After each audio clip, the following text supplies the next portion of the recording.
दोस्तों बुजुर्गों साथियों अस्सलाम वालेकुम। अवां जो शुक्रगुजार आया ताज तवा दरगाह हलाने जे सदते कसीर तादाद में ते गड थियो इंशाअल्लाह न अज सिर्फ हिते बल्कि अगते भी जडे भी क़यादत या जडे भी दरगाह हुकुम कयो त इंशाअल्लाह पेरी पेरी सफ़ा में नजर ईंदासी। अब आईंदो या न ईंदो?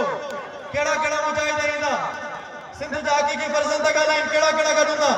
दरगाह सॾु कयो साईं हमादुल्ला सॾु कयो त रोडनि ते निकिरंदो, रस्तनि ते निकिरंदो।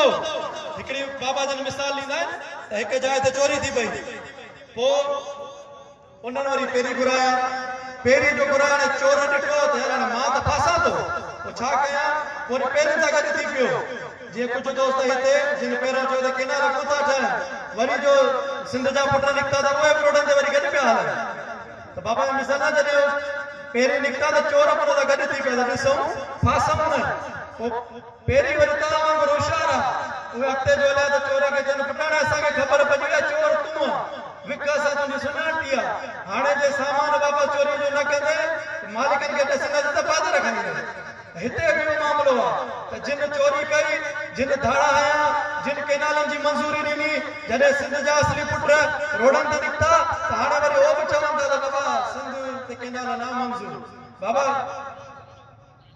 एनओसी त तव्हां ॾिनी न, मंज़ूरी त तव्हां ॾिनी न, अगरि चवंदा न मां पक सुञाता पंहिंजा धारनि सां गॾु धाड़े में वेही वाट ॾिसां वेरिन खे वेही वांगिड़नि जे वाड़े में घेर त आख़िर घेर ई रहंदो, घेरत न आई काई मयार सगाल थी मारे साथी मारे पंहिंजे देश जे प्यारनि जी।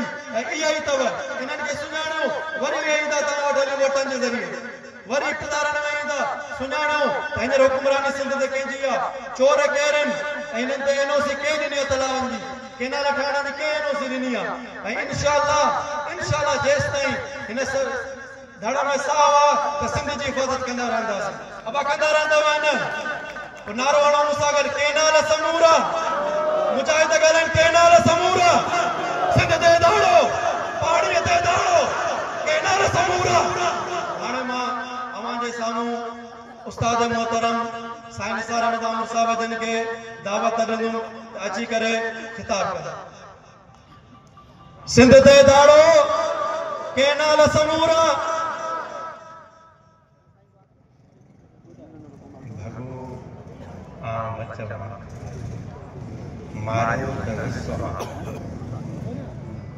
भगो मचवा मारियो त विस्वा कांध मोह में धकड़ सिकींदे सुहा तपिणा लज मना जे वनस पुट।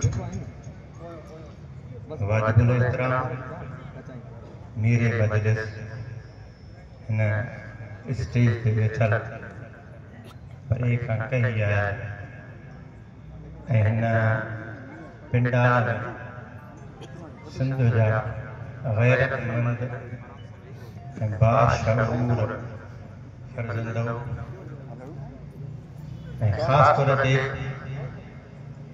मां ख़राज तहसीन जो पेश कयां हिन दरगाह जे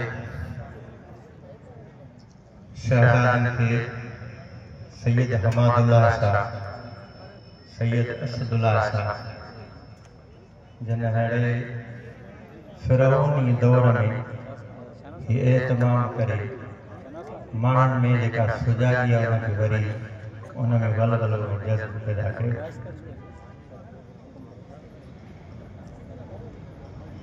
जीअं त हाणे हिकिड़ी इफ़्तारी जे दौरान